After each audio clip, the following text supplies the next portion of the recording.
good things come in three, right? Well, unless you're a Hong Kong movie trilogy that likes to recycle the same story over and over again.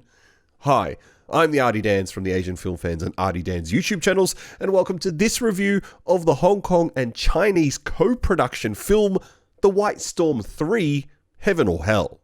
Let's check out what it's about. Two Hong Kong undercover policemen, Chi Yen, played by Louis Koo, and Kin Han, played by Aaron Kwok, infiltrate the cartel of drug king So Chai, played by Sean Lau. After a shootout against the police at the docks after recovering a shipment of drugs from the bottom of the harbour results in Chi Yen's cover being blown and Kin Han being seriously injured, So Chai rescues him and they escape to the Golden Triangle on the Thai-Myanmar border to lay low. But So Chai is all about making money, and he learns that the local army commander is his ex-supplier and controls the entire meth and heroin trade in the area. After finding a way to get onto his payroll, So Chai continues to expand his business interests until Kin Han makes a call back to Hong Kong, where the combined forces of the Hong Kong police and the Royal Thai Army hunt down and destroy the drug operations and arrest So Chai. I'm going to be brutally honest with you. I feel like I've seen this movie before, and I know I haven't because it's brand new, but these Hong Kong drug lord escaping to Thailand to lay low and build up a new empire while the army comes and destroys it feels like a new Hong Kong movie plot right now, on top of all of those ICAC movies that they constantly do.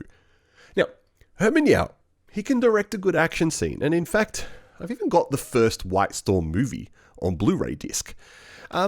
But can he direct an action scene that actually makes any sense? Now, the gunfights in this movie, they are seriously chaotic, and the edits are so fast, but it's really hard to keep track of what's going on and who's getting shot. And some of the gunfights are quite a few minutes long. These aren't as exciting as you think they are. In fact, fatigue kicks in pretty quickly sometimes. Louis Koo and Herman Yau have featured in all of the White Storm movies so far. Louis Koo's character changes, while Herman Yau is always the director. First movie, a bit of trivia, also co-directed by Benny Chan. Sean Lau plays a very good, if over-the-top bad guy, is back for his second White Storm film. He was in the first one, while this is Aaron Kwok's first film in the White Storm trilogy. Now, hopefully that's not confusing enough for you. But an issue with Aaron Kwok. But could Aaron Kwok be too cool for these kind of movies? I mean, I don't buy him as an undercover cop. In fact, I remember his role in Project Gutenberg, and I'm reminded that he can play a crook really well. And to me, that's Aaron Kwok. That and his role in the detective movies. They are classic Aaron Kwok. Although some of you are probably going to say, oh, what about his role in The Monkey King? Well, I don't consider Aaron Kwok the Monkey King. But Louis Koo, pick another role, please. Your filmography is just padded with movies that are exactly the same, exactly like this. And the problem is, I'm struggling to remember what any of them about. I mean, I've got White Storm Part 1 sitting right here. I cannot remember for the life of me what it's about. And I'm remembering back to Chasing the Dragon 2. These movies all feel exactly the same. And this is also another example of why Hong Kong movies need new blood.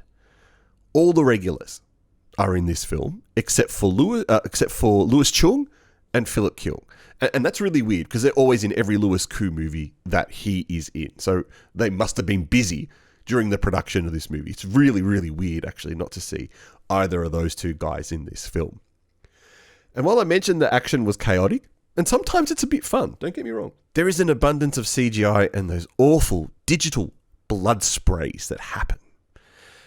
And while CGI allows for bigger, bolder action scenes, and without all the environmental damage, because, quite frankly, in this movie, they destroy a whole village in a jungle, you have to wonder, is any of that worth it considering how fake it looks?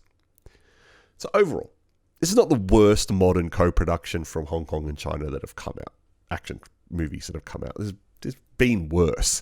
And there is definitely tentacles of Chinese censorship all over this movie. And what I mean by that is, think about a Western action movie. The police officers will just shoot the bad guy dead at the end. But in this movie, they have to arrest him. And I don't like that. That's pretty lame, I think. So I'm going to give this movie 2 stars. I think 2 stars is pretty generous for a average run-of-the-mill ho-hum action movie that's probably half an hour too long. But if you've seen it, what did you think of it? A lot of you are going to be wanting to watch it. A lot of you are probably going to really like it. So I'd be interested to know down below what you thought of it, and if I was, if I was wrong.